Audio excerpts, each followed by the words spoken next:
huge amounts of our data. And now it can do battle with customer service agents. $100. We went from a $20 discount to a $100 discount in seconds. Even as the creator of the technology, sometimes I'm surprised. Create digital remixes of human creativity. The godlike power to commission any artist in history. Yeah, that's the fun part. And even catch a glimpse of our thoughts. Wow, so as long as I have seen it and you know the patterns of my brain, then the AI will read that out of my brain. Yeah. Yes, exactly. AI advocates like former Google CEO Eric Schmidt says it all has tremendous potential. Getting better materials, solving climate change, managing our energy systems better. There's a lot of reason to think that this technology can do all of that. And already it does miraculous things. At Cincinnati Children's Hospital, Dr. John Pestian and Dr. Tracy Glauser are training their own AI to head off suicide in children. It can give a pediatrician an at-a-glance sense of which kids need immediate intervention. An output will say this is a patient at high risk, this is a patient at low risk, or we just don't have enough data right now. Roughly 30 to 40% of mental illness, adult mental illness, started as a child. And so you want to be able to pick that up early.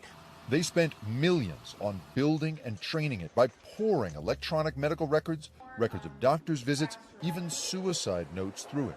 What had most value in prediction and classification is the ratio of nouns to pronouns, because those that aren't suicidal are those that will use the word I more often than those who are suicidal and they don't refer to themselves. So if in the language of the suicide note they refer to things other than themselves more often, they're more likely to commit suicide. Exactly. Now, that project is pretty amazing. A custom-made, expert-built, potentially life-saving artificial intelligence. But that is the exception. It's not the norm. The AI that you are most likely to encounter in your life is built by a handful of for-profit companies using data you never realized they were collecting. And increasingly, it makes decisions about things that are really important to you, whether you know it or not. Life and death decisions are being made by automated decision-making systems, and they're determining people's access to government support for housing, food, medical care. University of Baltimore law professor Michelle Gilman and her students help people fight for benefits that have been wrongly denied them. And increasingly, she finds out that algorithms bought from a secretive company are at fault. I've been in hearings where no one in the room can describe for me, how does the algorithm work? What factors does it weigh? How does it weigh those factors? And so you're really left unable to make a case for your client in those circumstances. You're in this sort of Kafka-esque loop in which there is nobody making a decision and no one who is in theory in charge of making decisions has any idea how the decision was made. Right. But yet at the same time, many of the decision makers, the judges, give undue deference to the automated system because they think it's a computer.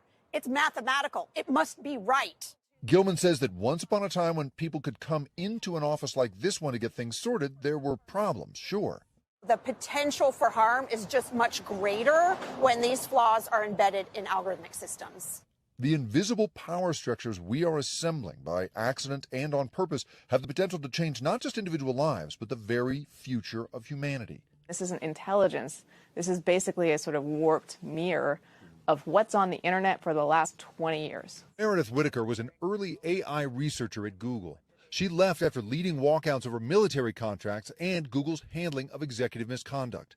Google made several changes to its products and policies after the outcry. But Whitaker says it's the issues around AI that worry her most. What it really is a probabilistic engine designed to spit out things that seem plausible based on a prediction of, how this should look, that is based on massive, massive amounts of, effectively surveillance data that has been scraped from the web. Today, she's the president of the anonymous messaging app Signal, part of what she says is an effort to cut off the data fuel supply of AI. She says that the same companies who collected data on all of us without any regulation for the last 20 years are using it to now build AI, again without regulations. Let's be real. There are only a handful of companies in the world that have that combination of data and infrastructural power capable of creating what we're calling AI from nose to tail. What is the shortcoming of there being this very small number of models upon which a whole ecosystem is theoretically going to be built? Well, I mean, I think it's the danger of concentrated power.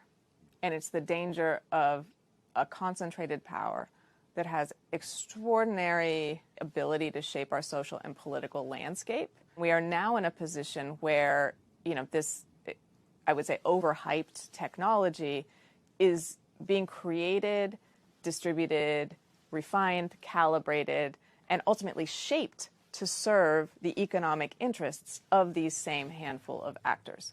Whitaker says there is nothing innately socially positive about a system sold as a replacement for human judgment and built for profit.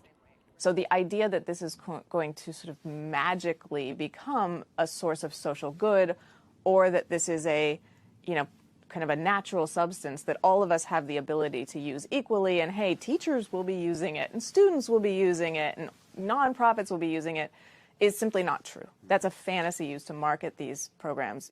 So who are these people making AI, and why are they doing it? What do they believe about the future?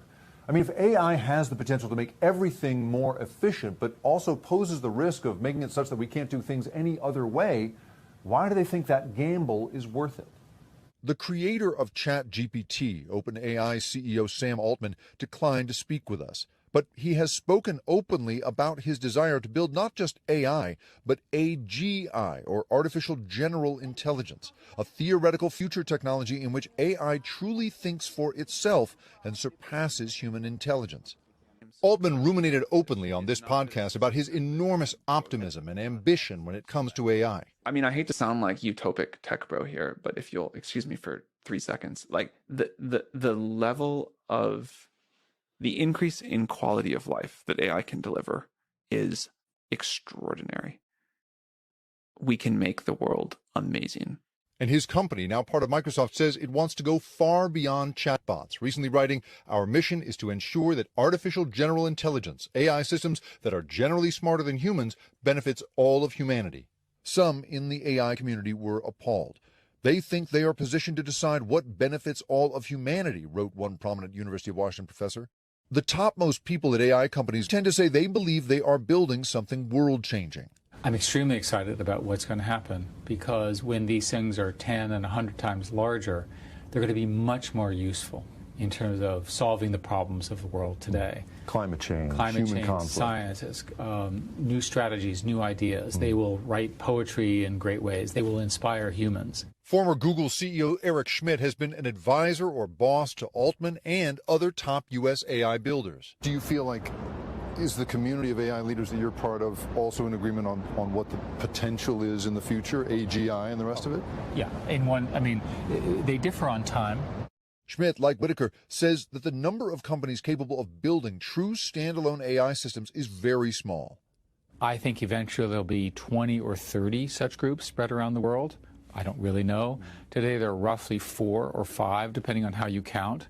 The models that they're training are $50 to $100 million a copy, literally the training. And at the moment, that small group enjoys little regulation or oversight and no meaningful public input as to whether this technology should be deployed. The key issue from my perspective is how do we put guardrails on the worst behaviors, and how do we get international agreement on what those things are? But he says that with certain industry-crafted guardrails in place, the companies making these systems are the ones that should be trusted to figure it all out. My concern with any kind of premature regulation, especially from the government, is it's always written in a restrictive way. What I'd much rather do is have an agreement among the key players that we will not have a race to the bottom. You've described the need for guardrails, and what I've heard from you is we should not put restrictive regulations from the outside, certainly from policymakers who don't understand it. I have to say, I don't hear a lot of guardrails around the industry in that. It really just, as I'm understanding it from you, comes down to what the industry decides for itself. When this technology becomes more broadly available, which it will, and very quickly, the problems are going to get much worse. I would much rather have the current companies define reasonable boundaries. It shouldn't be a regulatory framework. It maybe shouldn't even be a sort of a democratic vote. It should be the expertise within the industry helping sort that out. The industry will first do that. because there's no way a non-industry person can understand what is possible. It's just too new, too hard. There's not the expertise. There's no one in the government who can get it right. But the industry can roughly get it right, and then the government can put a regulatory structure around it.